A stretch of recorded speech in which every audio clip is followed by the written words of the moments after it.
Hello, everybody. My name is Rena Kiehn. I'm with the Niles S&A Silent Film Museum and here in downtown Niles, Fremont, California. This is day 2 of our Bronco Billy and Friends Silent Film Festival online.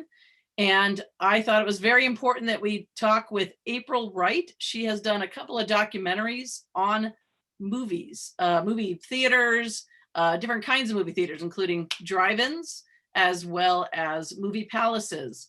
And this year's theme for our film festival is theaters to theaters, Nickelodeons to movie palaces. Just yesterday, we had a really nice talk with Russell Merritt and Frederick Hodges talking about Nickelodeons. And I felt like this was a good time for us to approach talking about movie palaces, which we'll be investigating in the next couple of days. And Ms. April Wright here has also done a documentary on drive-in movies. So why don't you explain what's going on here? Where are you right now? Well, I completely intended to be on the Zoom. I left Denver earlier today, and I was supposed to be in Grand Junction early for this, but they had a flash flood warning, so they closed the I-70 freeway and rerouted us backwards and way up into the mountains, and so I haven't even had a cell phone signal for the past hour or so. So I'm in a little town called Oak Creek, and I have phone service, but nothing else. So I'm happy to join you this way, and I'm sorry I'm not able to be there on video. But I've been traveling the country working on a follow-up documentary about drive-in movie theaters, and I was just on my way back to LA. Well, why don't you tell us now, as long as you're in a safe place, why don't you tell us about this project? Because we're going to be talking about both of the documentaries and then, of course, also about you and your filmmaking career and things you're interested in doing. But let's get started with where you're at. So the drive-in movie theater movie, the first one came out in 2013, I believe it was. Yeah. So I make narrative and documentary stuff, and my first documentary was called Going Attractions: The Definitive Story of the American Drive-In Movie. And I wanted to make that because I went to drive-ins growing up. I grew up north of Chicago, and there were a few in the area that my mom would take me to, and when I was a kid, me and my brother and sister. And then when I got older in high school, during the summers, we'd go to the drive-in. And then when I got older still, I noticed a lot of the drive-ins were closed or were being torn down, or in some cases were just sitting there left abandoned. And I knew we still loved cars and we still loved movies, so I couldn't understand why they weren't still open, how they could have been allowed to get into such disrepair. So I knew, a lot of people say real estate, and I knew that was part of the answer, but when you see so many abandoned, I knew that wasn't all of the answer. So that's why I made that documentary. And to make that one, I did travel the whole country. I visited over 500 drive-in locations, either open drive-ins, closed, abandoned, remnants of, or sometimes the former site, to see what is there today, what did it become.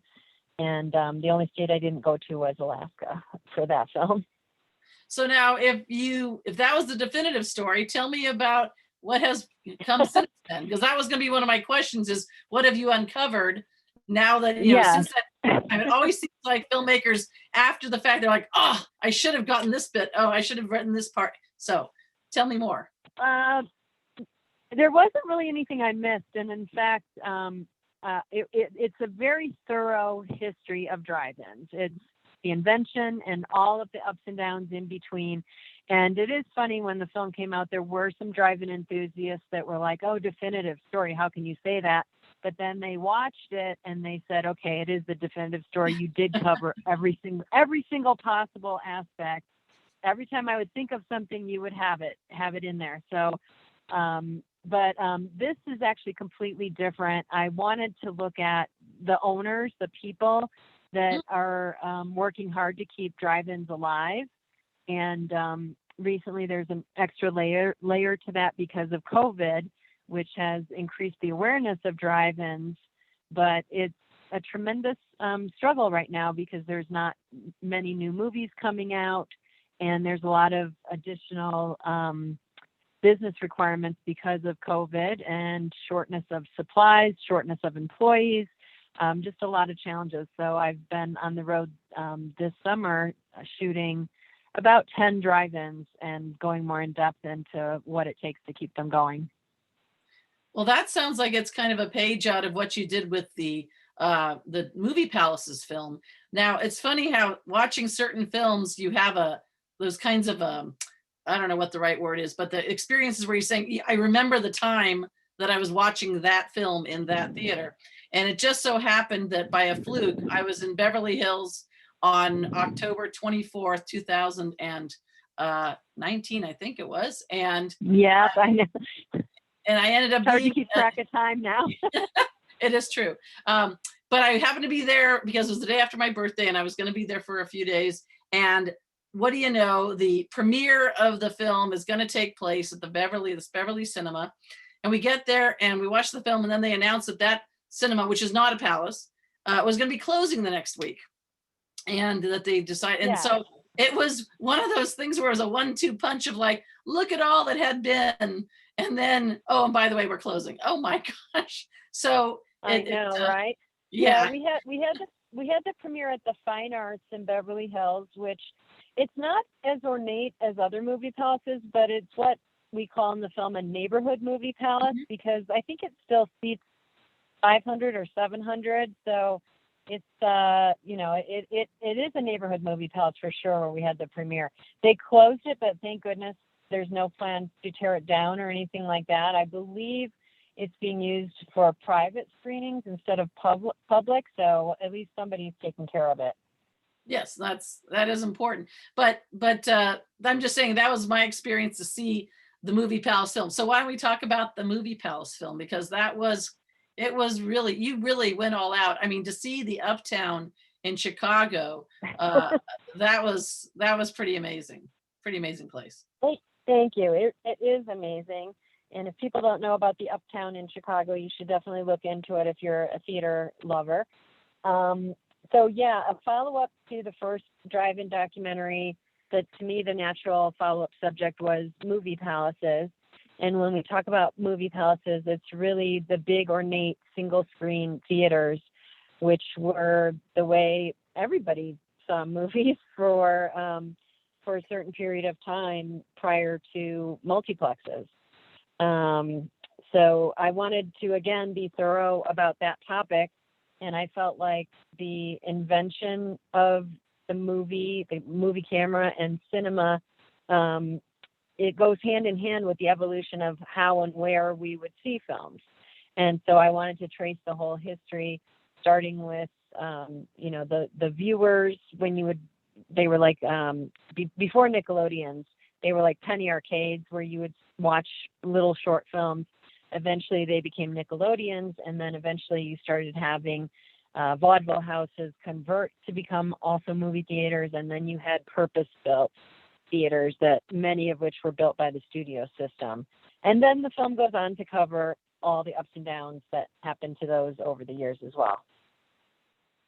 Well, I can say that the drive-in movie was very detailed, and I did appreciate it because as I was watching this film, partly because I'm involved, indirectly with the with museums, but also the movie industry. I'm kind of hearing the intel and such more than I ever used to, actually caring about things. I used to listen to the box score, box office take and things like that on Entertainment Tonight, or I'd hear about those kinds of things. But now I feel like I'm hearing like so much information about the history and what went into it and what caused people to be so interested in it as an entity. And so with the drive-ins, I mean, you did talk about details. My goodness, I mean, talking about where, all the different aspects and the concession stand and the what became of the places and how they turned into churches or how they turned into swap meets. Or I really was impressed with the fact that it wasn't just the history of the movie theater and then, and now it's not there anymore. I mean, you kind of went the whole gamut, and I felt like you really did that with the movie palace in a different angle though, because either those buildings are still here showing movies very rarely, or they are an entertainment venue for performers, or they're not gone, they're just gone. They're recovered Mm-hmm. with, like the Fox Theater in San Francisco. Our film museum has a connection with Les Thompson, who was a cinematographer, and he filmed the destruction of the Fox. And so I wasn't able to appreciate the pageantry of the Fox because it was gone, but right before I was born. But unfortunately, Yeah. I've seen the destruction of it, and so it just makes me think of, now we do also have the Paramount, and we do have the Fox in Oakland. So there's hope for us to be able to know what the whole movie palace experience is. But I just Yes, and those two theaters in Oakland are just incredible. If anybody lives near there and you have the opportunity to go into them for an event, you absolutely should. They're amazing. Yeah, what you were just saying, I mean, for me, I think for both films, even though there are some similar things that hit both drive-ins and indoor theaters, like the invention of television, and certain economic things that happened, like VHS and cable TV that drew viewers away from both. Even though there's overlapping stuff, there's certainly different stories, and you're right. So they are approached from slightly different angles. But for me as a filmmaker, I feel like it's all building blocks. So like you said, the thoroughness of going into, why the snack bar element was important and some of those details, all of those building blocks you kind of need to understand the social context and all the different layers of what happened, what made these places really, grow and be such a big deal during certain periods of time, and other things that, caused them trouble over the years and contributed to their decline. So I feel like you need those building blocks to really understand and appreciate what made them so popular and also what led to the decline.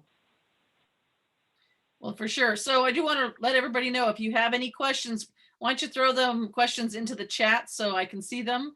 And because since she's got the phone to her ear, she's not able to see those questions. I want to make sure that if we have any questions, we've got them answered while we talk. So well, let me ask you, going back to the beginning, what was your interest in filmmaking? When did it start? I mean, the people that are involved with our film museum, most of them started making movies when they were 12 years old with an 8mm camera. And actually, I did do that as a helper. That wasn't my main focus, but I can say I did do that as well. So I think it got me interested in just movies as a concept. But tell us about yourself.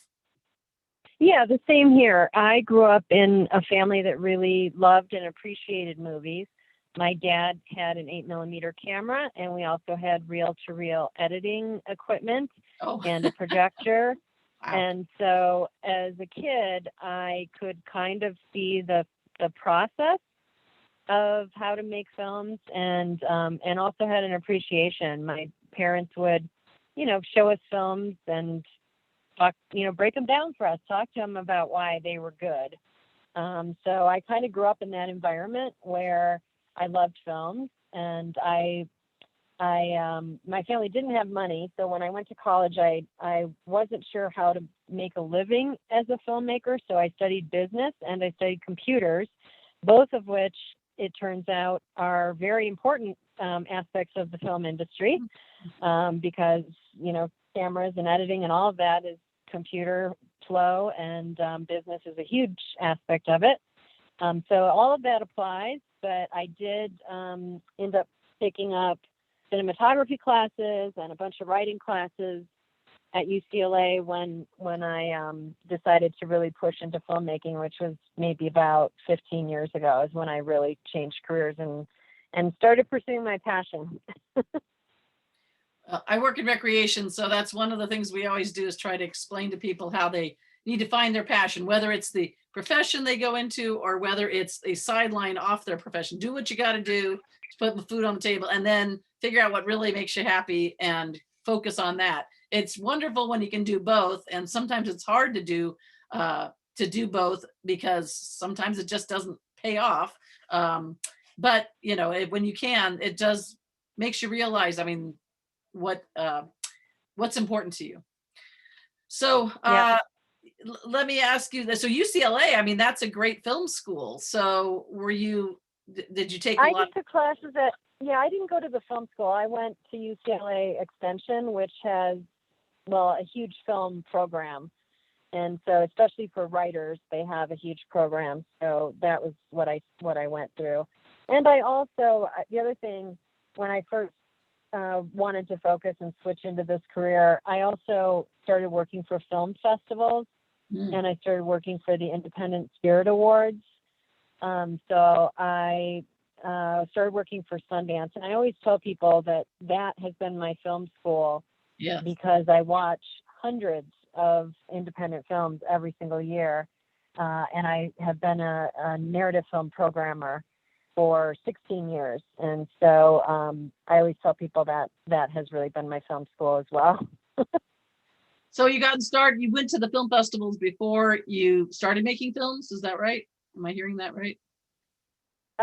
Yeah, it was around the same time, because 2006 was the first Sundance Film Festival I worked for, and that was around the time I started researching the drive-in documentary in 2005, and then I got on the road to shoot it in 2006, 2007. I shot the interviews in 2008 and 2009, so around the same time. And then the first narrative thing that I wrote got shot in 2005, and then didn't get released till 2009. So yeah, I started at the film around the same time they all started.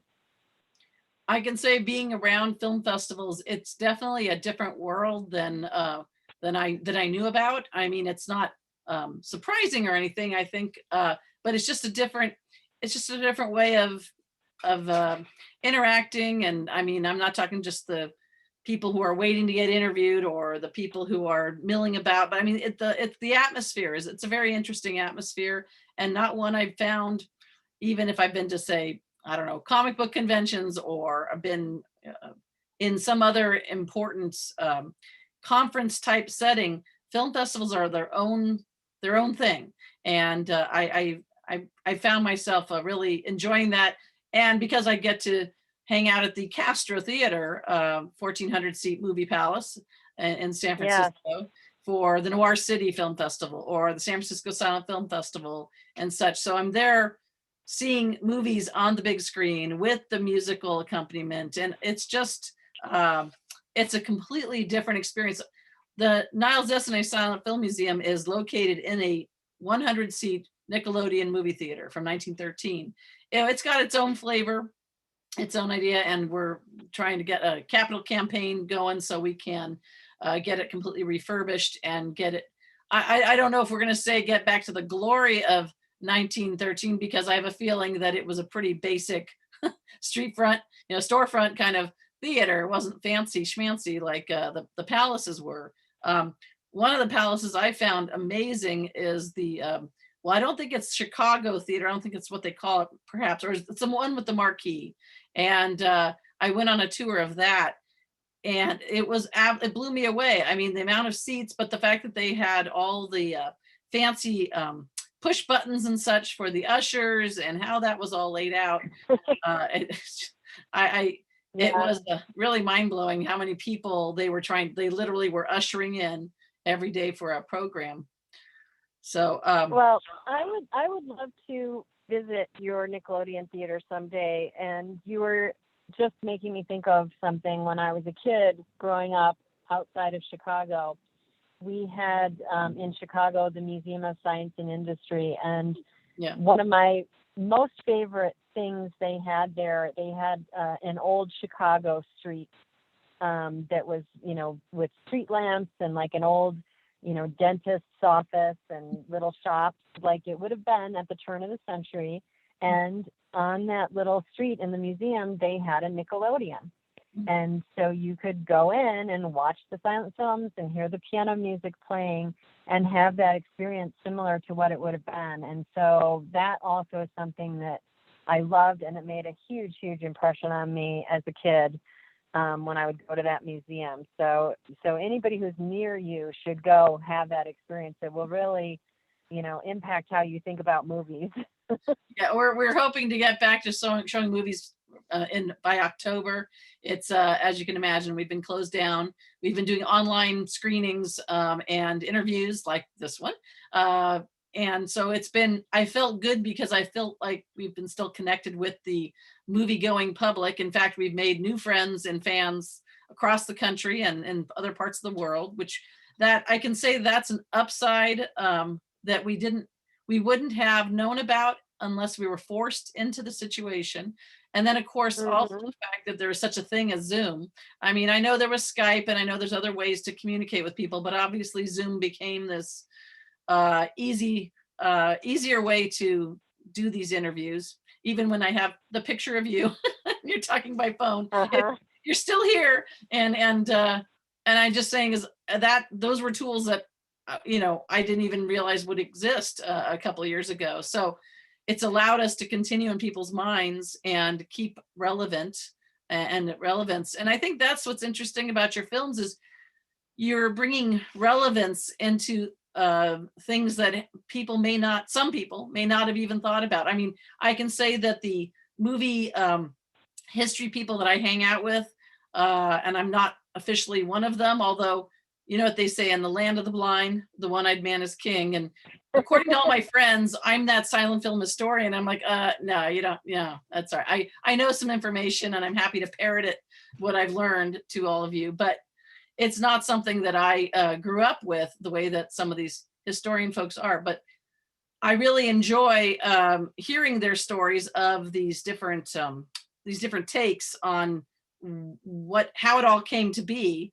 And I'm just saying, I appreciate the fact you brought something to the public, to a lot of people who might be not be as wise or informative.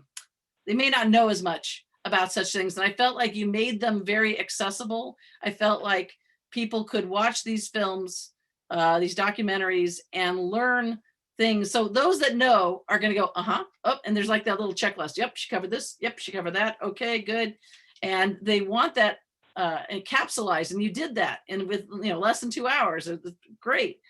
But what I really appreciate is documentaries for people who don't even know they should know this information. And I feel like you put it in succinct terms. You kept things going, kept them interesting. So there was no lags at all. And therefore, those that aren't eating the stuff for breakfast, they're gonna be able to digest it just as easily and learn from it and become more comfortable in knowledge and want to seek out more information.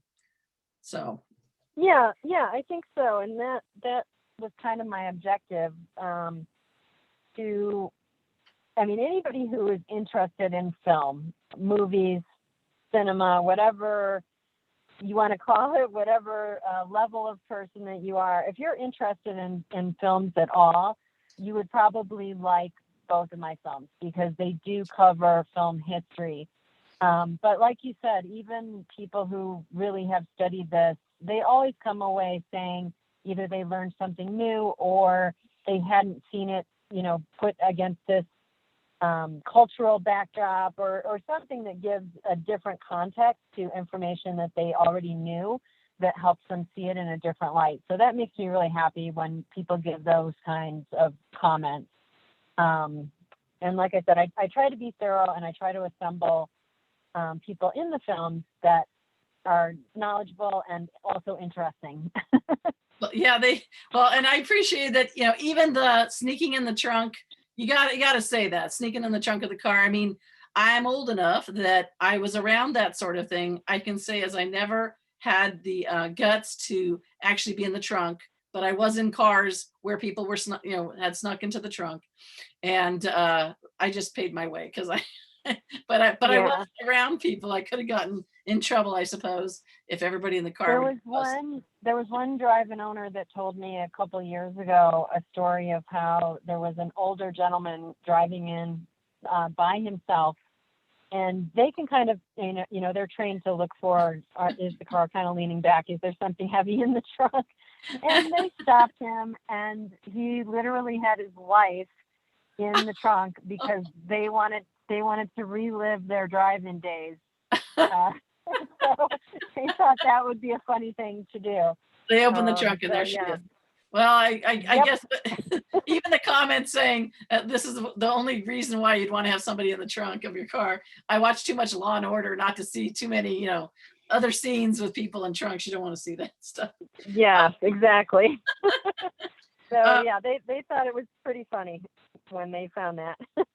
okay, so I got to ask you, how did you score Roger Corman being in your drive-in movie theater film?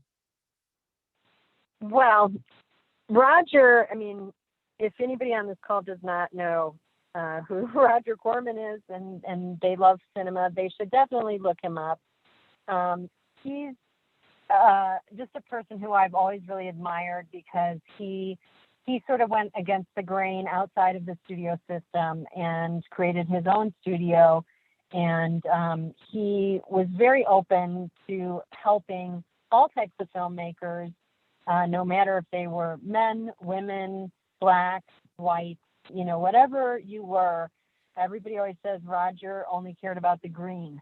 If you could make a film that would make some money, Roger was open to letting you give it a shot. And so he gave opportunities to so many people, everybody from like Pam Grier to Peter Fonda, Dennis Hopper, Jack Nicholson. There's a great documentary called Corman's World, and Jack Nicholson says Roger was the only person that would hire him the first 10 years of his career. He also started out a lot of big directors, including Catherine Bigelow, James Cameron, Jonathan Demme, Ron Howard, Martin Scorsese, Francis Ford Coppola. I mean, it's just a huge, huge list of people whose careers he impacted and gave them some of their early shots. So he's a legend. He's a wonderful person. And I actually saw him at the New Beverly Theater in Hollywood that Quentin Tarantino now owns. They were screening one of his films, and he was standing outside, and I said to him, I'm working on a documentary about drive-ins. And he didn't say anything for a second, and then he said, well, if you want to interview me, just call my office. Wow. He knew he was part of that story. Yeah. And so he just offered, and I took him up on the opportunity. And I've run into him many times since then at Sundance and at different screenings. And he always greets me like a friend and asks me how I am and how I'm doing. And I tell him what I'm working on. And he's always very wonderful and always very encouraging and always, just a wonderful person. I can't say enough great things about him. That is really nice to hear. I mean, that it can be sometimes as simple as that, just saying, oh, could you be involved? But he offered himself, and that's even better. I think that, is he like the only person who's gotten an honorary Oscar that basically went against kind of the Hollywood scene? I mean, they awarded him, so obviously they include him in their, with them, but it's just reading the description of his honorary Oscar. It sounds like they're basically, because you rebelled against Hollywood, we want to give you this honorary Oscar. Yeah. Well, I think they gave him one because of all the people that he mentored and gave opportunity to. He had such a hand in Hollywood and so many Oscar winners that they felt he deserved one. I mean, the honorary Oscar is a way to recognize people. I think they're giving Samuel L. Jackson one this year. They gave one to Jackie Chan. They gave one to Hal Needham, one of the best, stunt people, since there's no stunt Oscar. So I think it's a way that they reward people for their careers and their contributions to the industry. Well, and that's one of our people, Kevin Brownlow, got an honorary Oscar. And I mean, can't say he's, if anybody were to say, who's the president of silent film history, who's the one that's going to be known, it's Kevin Brownlow. So when he got his, Yep. we were so excited. Everybody in the whole community were like, well, of course, but it actually happened. Yeah. So that's great. Well, that was such a nice surprise. It's like, wait a minute, Roger Corman. I mean, everybody else, okay, you own this theater, makes sense, talking with us and other people, but I don't think you could have gotten a bigger name to be in your film that connected with the whole B movie, drive-in movie type experience. Yeah. I mean, it's The funny part, I will tell you, Roger told me that he didn't like drive-ins. And this is actually funny coming from him because he's known for B movies, as you said. But he told me he went to a drive-in once and that he was really disappointed because he told me that he spent so much money and so much effort to make the picture look good and to make the sound good. And when he went to a drive-in, he felt like it didn't have the best picture and that the sound coming out of the speakers and the windows was not so good. And so he didn't like the presentation quality. And I said, well, Roger, it doesn't come out of those speaker boxes anymore. It comes over the radio. Since around 1982, they switched to that, and he had no idea. Oh my God. Hey, you schooled him. Well, it does make a difference, doesn't it? So if we move back to talking about the drive-in experience, that is something I can say that, growing up, yes, it was that tinny box that came over the window and you hope you didn't, pull out your window or drive away with it or what have you. And then when they figured out about the radio station or the radio channel, and then they went to whatever the mechanism is now, for the sound, obviously that has made a huge difference, and especially now, since with COVID times, people reinventing the way to do things. I mean, I work for a Parks and Recreation department, and we're doing drive-in movies at the local park. Yeah. And, with the blow-up screen. The drive-ins the drive-ins are the thing. I mean, they're struggling now that other things are open that you couldn't do last year. They're actually having quite a rough year this year, and also the lack of products coming from the studios and the fact that it's on streamers at the same time. It's very tough. But last year, they were the only show in town. Mm-hmm. So everybody was going to the drive-in, even though they were mostly playing retro titles. But also graduations were happening at drive-ins, and dance recitals and weddings and concerts and stand-up comedy and churches, and pretty much everything was taking place at drive-ins. So it's been very interesting. I hadn't heard about weddings. That makes perfect sense, isn't it? I mean, everybody drives up. Oh my goodness. So with that, have you seen anything else that you think that you're wanting to report on in this upcoming documentary, or any other work that you're going to be doing because of what you've seen in the last couple of years, or just in general? I'd love to hear any of that. Well, I think mainly, like I mentioned, the new documentary, I believe I'm going to call it Back to the Drive-In, because we all went back to the drive-in during COVID. I'm going back to the drive-in to revisit it as a film topic. So that's what that one's going to be about. But it's, like I said, it's more about the people and what they're going through and why they think it's so important to keep them going and make sure that they're alive and well for future generations, and how they feel about it. So it's definitely about drive-ins, but it's more about the human aspect of it. And then aside from that, I'm working on just a ton of other projects all over the board. Some that are narrative feature films, some that are television, some that are other documentaries. So trying to be as productive as I could over the lockdown. I just tried to write and work on as many projects as I could and get ready for as things continue to reopen. So you're keeping your IMDb up to date so people can know what you're doing? I will, as things get going, of course. Well, I just think it's always nice, because then it helps to keep people apprised, because I think people do start looking forward to, when they know there's a filmmaker that they really like, somebody who really has a certain style, they start looking out for their titles, and they want to. I mean, they can also. You have your website, right? I mean, is Going Attractions? Yeah. Yeah, I have a Going Attractions website, and when I get home from this trip, I will be updating it with some of the new stuff that I'm working on. I also directed another documentary called Stunt Women: The Untold Hollywood Story.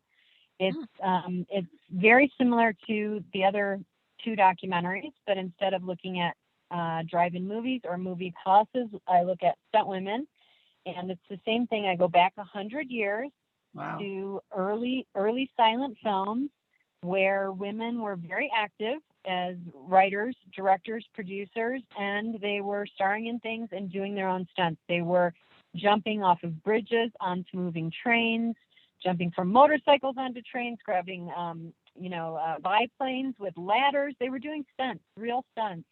So we're talking 100 years Pearl, ago.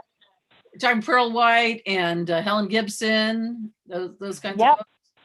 Yeah. Yes, exactly. Hazards of Helen and all those Perils of Pauline, all those things, exactly.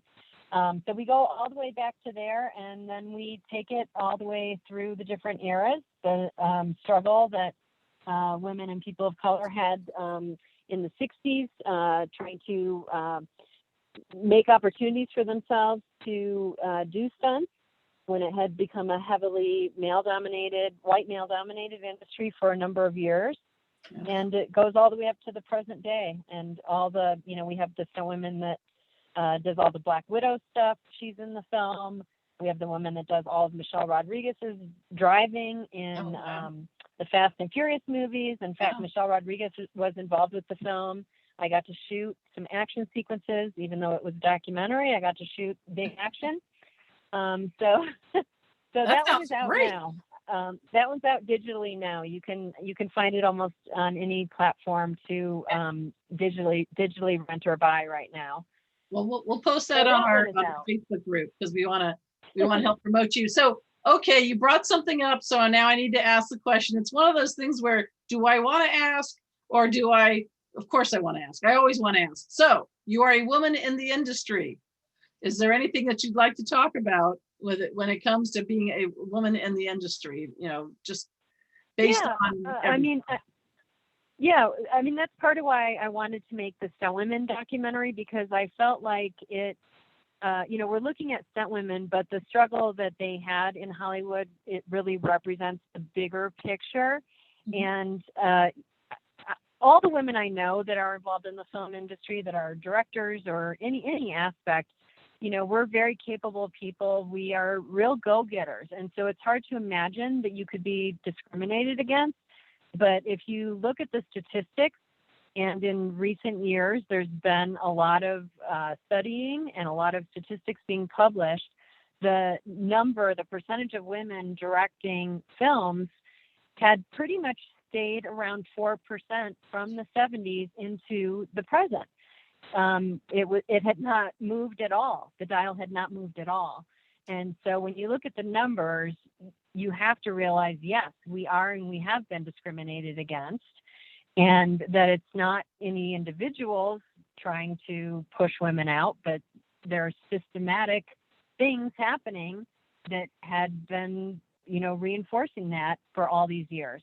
And so now I definitely see some changes. I see at least people recognizing the statistics and being aware that it has been an issue. And I do see a lot of, people trying to change that. Certainly in television, there's been a lot of recent inroads in terms of the number of women directing television episodes. And I think they're trying to make a dent in those statistics in feature films too. So hopefully things, hopefully this isn't just a blip. Hopefully it keeps going until we can get more at parity for women and for people of color. Because unfortunately, if you look at the data, there's just a lot of things built into the system that have really kept women and people of color in very small numbers over the years. Well, when people like Frances McDormand at the Oscars, wearing basically a sack dress, I mean, she wasn't trying to be glamorous, if you ask me, but when she's making statements, look, and she just says, you need to help. I think that does help. I don't know. I hope it goes far into the far reaches of the corners of the Hollywood filmmaking universe, because I know several women filmmakers, and they tell the stories of women, or they tell other stories because they're filmmakers. And that's why I was actually a little hesitant, thinking, okay, well, do I talk about, it's not like it's an elephant in the room. It's just, you happen to be a female, you happen to be making movies.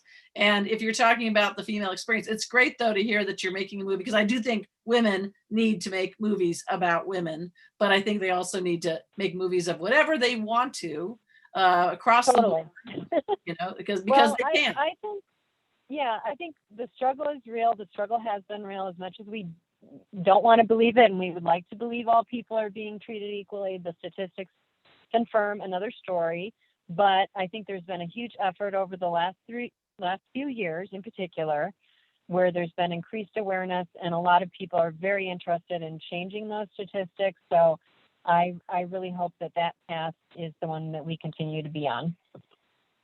Well, with that, I wanted to go ahead. Oh, Karen. Okay, Karen has a question here. Let's see.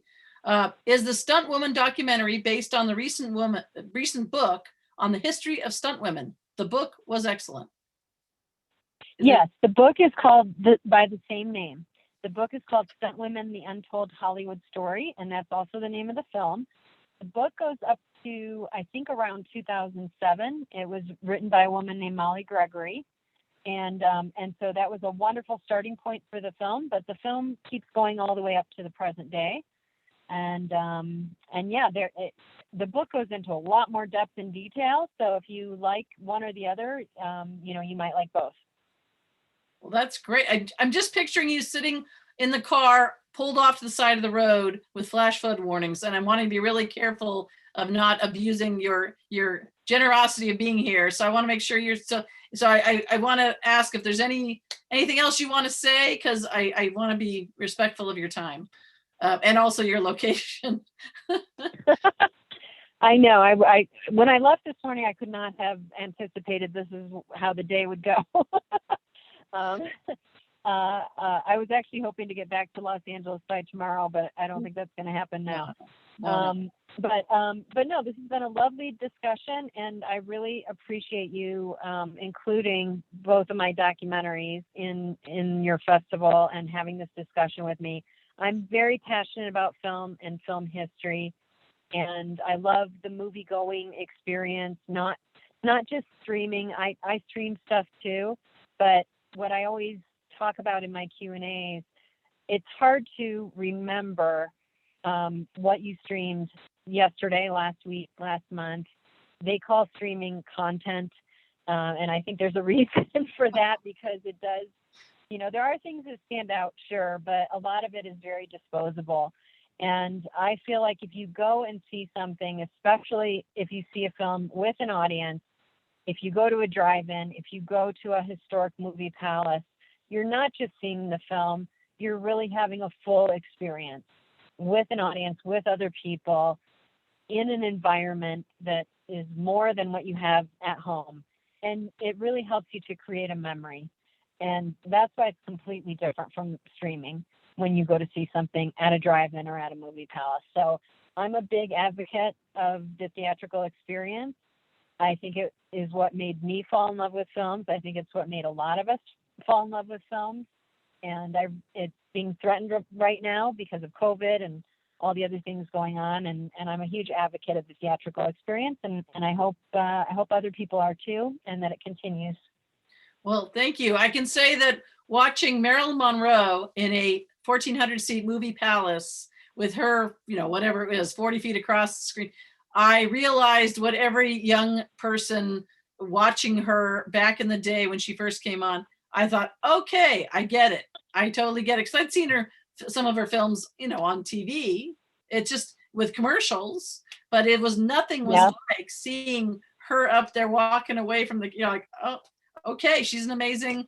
I mean, there's a lot of acting going on here, and a lot of, obviously the sex appeal and all that, but just her, it didn't translate the same way on television or on a smaller screen. You really had to see it in this large venue to really, truly understand what everybody had seen.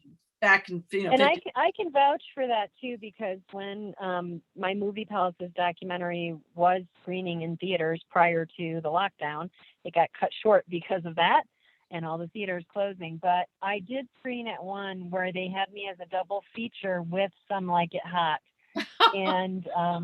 it really was a cool experience to see Some Like It Hot in a big old theater. Mhm. And have that experience. And I'd seen it before at home on my television, but seeing it in a theater, was a whole different experience. And that's something I've also done, and I hope some of the people listening do as well. If there's a big movie, I'll wait to see it until there's an opportunity to see it in a theater. I saw North by Northwest for the first time in the Stanford Theater in Palo Alto. Oh, yes. It was a double feature with Vertigo. I had not seen either of those films. Seeing both of those films together as a double feature in that theater made a huge impact on me. And, Lawrence of Arabia, I had never seen. I went and saw that in a movie palace. So some of the films that were made to be seen in theaters like that, I won't watch on TV. I will wait until I have an opportunity to see them in a movie palace, and I will seek out those opportunities as much as I can. And because it's just a whole different experience. Well, hopefully we are going to be able to see your film on the big screen soon. Again, I mean, I'm hoping that it gets to make another pass. I'd like to think everybody's going to be generous with showing films that have been around for a couple of years because of the opportunity to see them on the big screen. I think so. Yeah.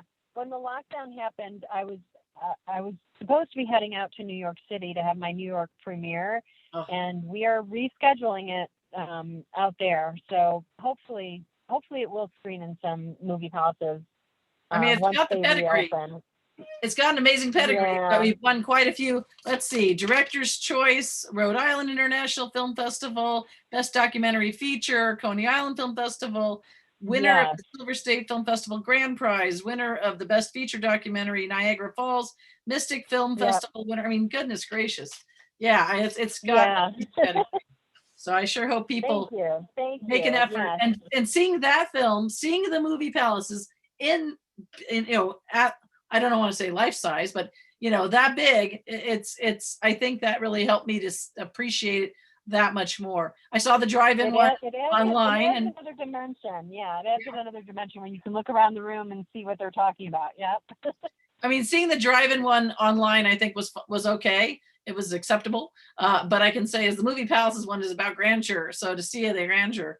And the last, so we've been talking about on yesterday, and we're talking tomorrow about prologues to films, and talking about how, getting people in the door, doing special programs and things like that. Yeah. And so that's kind of exciting. And that was covered to some degree in that documentary. So I'm not going to ask you to do an additional follow-up documentary on movie palaces because it really was pretty definitive, but I'm sure that some information has been uncovered, and I'm sure you'll be sharing it with us even if you do a follow-up type of thing like you're doing with the drive-ins. But either way, okay, we've been at this for about 50 minutes. I want to be respectful of your location. So thank you very much for coming and being part of it. Even if it's your lovely pictures up here with me, I do feel like you were right here. So thanks so much. Well, thank you again for everybody who's listening. I'm so sorry I couldn't be on the video. I wish I could have, and I really appreciate you including me.